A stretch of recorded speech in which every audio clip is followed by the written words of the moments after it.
Alright guys, in this video I have a 2016 Kia Sportage, and the issue is that the window does not want to go up.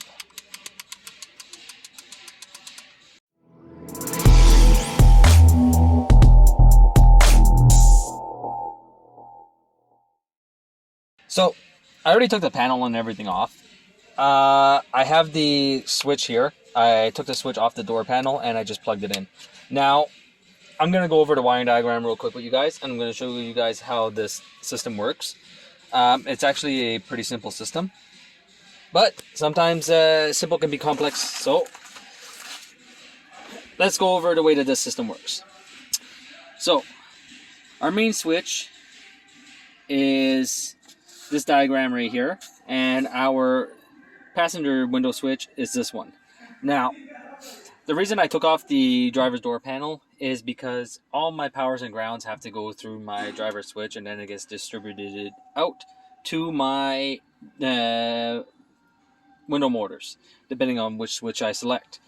So the reason I came up here is because if we come onto pins 1 and 2 onto connector D10, we go through and we come down to our passenger window switch, and then from there we come down to our passenger power window motor.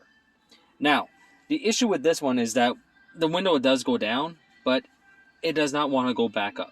So let's go over how the system operates, and then we'll be able to diagnose it better, because we have to understand the way the system works in order to be able to diagnose it. So the way that this system works is that we always have a power that comes in, and it's a constant power that is into the middle. Now, they don't show it onto this diagram, but the down and the up, okay, is actually onto a constant ground. Now, if we take and we follow A, okay, I'm going to try to bring that up for you guys. Not on this one. And here it is. So we have this area right here. I don't know if you guys see. Was it A or D? I think I'm on the wrong one. Give me a second. I might be on the wrong one here. Let's see. Not that one. A. Ah, here we go. All right. Sorry, I was on the wrong schematic. So here we have our power window main switch. Now our power window main switch is connected to the window lock switch. Okay, and that is also connected to, I don't know if you guys see right here, a constant ground.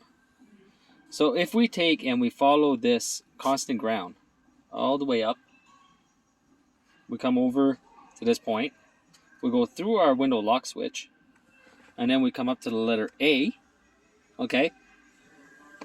We hit, sorry about that. Is it this one? Yes. Our passenger window switch, which is on the interior right here.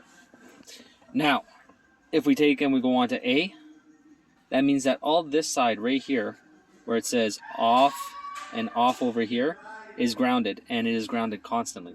So the only thing that happens when you actuate your switch is that when you push down for your window to go down, this little switch moves over, gets a power, while this side stays grounded, and then your window goes down, and vice versa. If you want your window to go up, oh, I was on the wrong side. Oh no. If you want your window to go up, your switch moves over, gets its power, while this side stays grounded. So, and that's the way that this system transfers power to ground to the window motor in order for it to operate. So, with that being said, if we come over onto, now I'll bring up the connector diagram for everybody.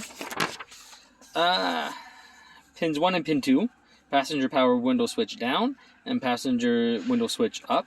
If we come over to our power main power window switch, what color wires were those? Those were the green and gray. So I'm going to try to flip this around for everybody so we can all see it. Okay, so our green and gray, which is right there. I'm going to be using the power rope for this one. I'm going to just take and touch on my gray wire. We have a ground, and if I touch onto my green wire, we have a ground.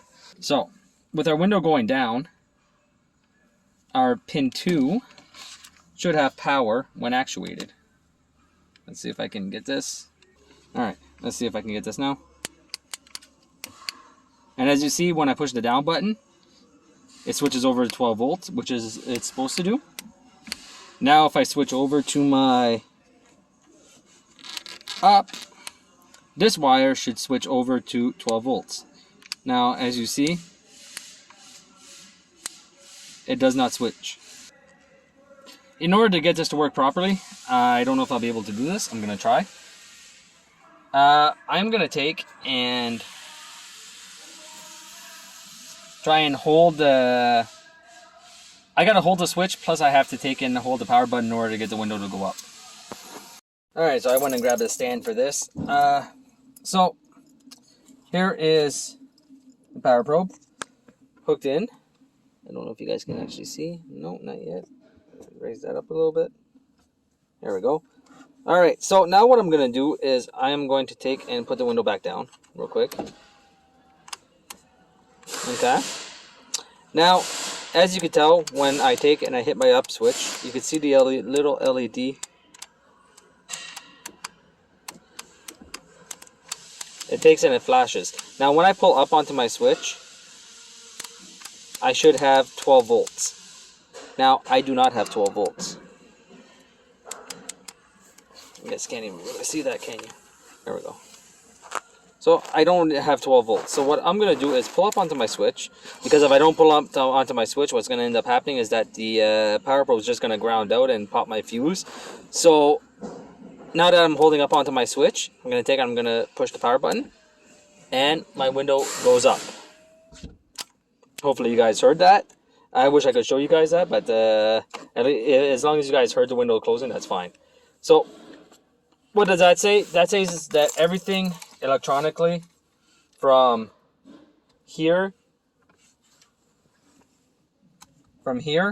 all the way over to the passenger window motor is working properly, and that my switch is just not able to transfer the 12 volts it needs to in order to bring the window back up. So this one is going to end up needing a switch. And that's it for this diagnosis. So I hope you guys enjoyed the video, and I will see you guys next time.